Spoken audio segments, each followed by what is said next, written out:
বাবা জিপ পাঠিয়েছে।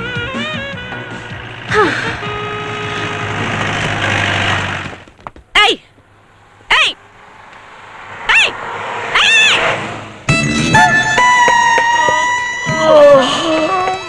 এতক্ষণ ধরে ডাকছি, তুমি শুনতে পাচ্ছ না? আপনি আমাকে ডাকছিলেন না তো কি? আপনি তো এই বলছিলেন। আমি ভাবলাম আপনি কিছু গরু গাধা খুঁজছেন, কিছু গরু গাধা ডেকে দেবো। Shut up! একটা ড্রাইভারের মতো কথা বলো। আসলে কি ম্যাডাম, সবে তো গাড়ি চালানো শিখেছি, তাই হাতটা এখনো সেট হয়নি। আগে হাতটা সেট করি, তারপর কথাগুলো আমি সেট করে নেব। তুমি ভালো গাড়ি চালাতে পারো না? মোটামুটি পারি, তবে এখনো হাতটা একটু একটু এদিক ওদিক ঘুরে যায়। তবে বাড়ি অবধি পৌঁছে দিতে পারবো। ও মাই গড! ভগবানের নাম পরে নেবেন, এখন চলুন এখানে একটু বসে পড়ুন। কি? আমি তোমার পাশে বসবো এখানে? দেখুন, আমার পাশে বসলে পড়ে ঠরে গেলে আমি হাত ধরে আপনাকে বাঁচাতে পারবো, পেছনে বসলে আমার কোনো দায় নেই। আমি পেছনেই বসবো, তুমি দরজা খোলো। আপনার খুশি, আসুন।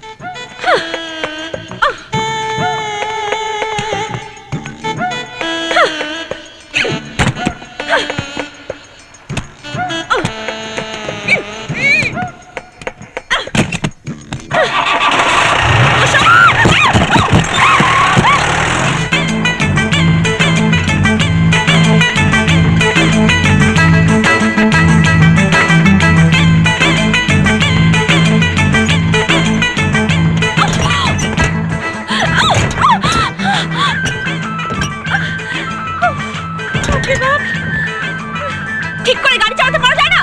এত লাফাচ্ছে কেন? কি করবো ম্যাডাম, এটা তো আপনাদের শহরের পাকা রাস্তা নয়, গ্রামের কাঁচা রাস্তা, একটু আধটু তো লাগবেই।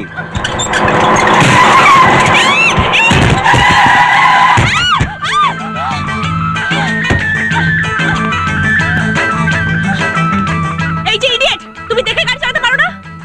আমি তো প্রথমেই বললাম ম্যাডাম, আমার পাশে এসে বসতে, পেছনে বসলে আমার কোনো দায় নেই। রাস্কেল! আমার এত দামি দামি সব জামা কাপড়, কি হবে এখন? আপনাকে তখনই বলেছিলাম ম্যাডাম, আপনি আমার কথা শুনলেন না। ছি ছি ছি ছি, আপনার এত দামি জামা কাপড় রাস্তায় পড়ে নষ্ট হয়ে গেল। এই তোলো তোলো এগুলো। কি বলছেন ম্যাডাম, আমি আপনার জামা কাপড়ে হাত দেবো?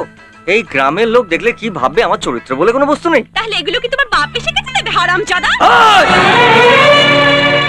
বাবা মা তুলে গালাগাল নয়, আমি যদি আপনার বাবা মা তুলে গ্রামের ভাষায় গালাগাল দিই, আপনি কিন্তু হজম করতে পারবেন না। কথাটা ভালো করে নিজের মগজে ঢুকিয়ে নিন।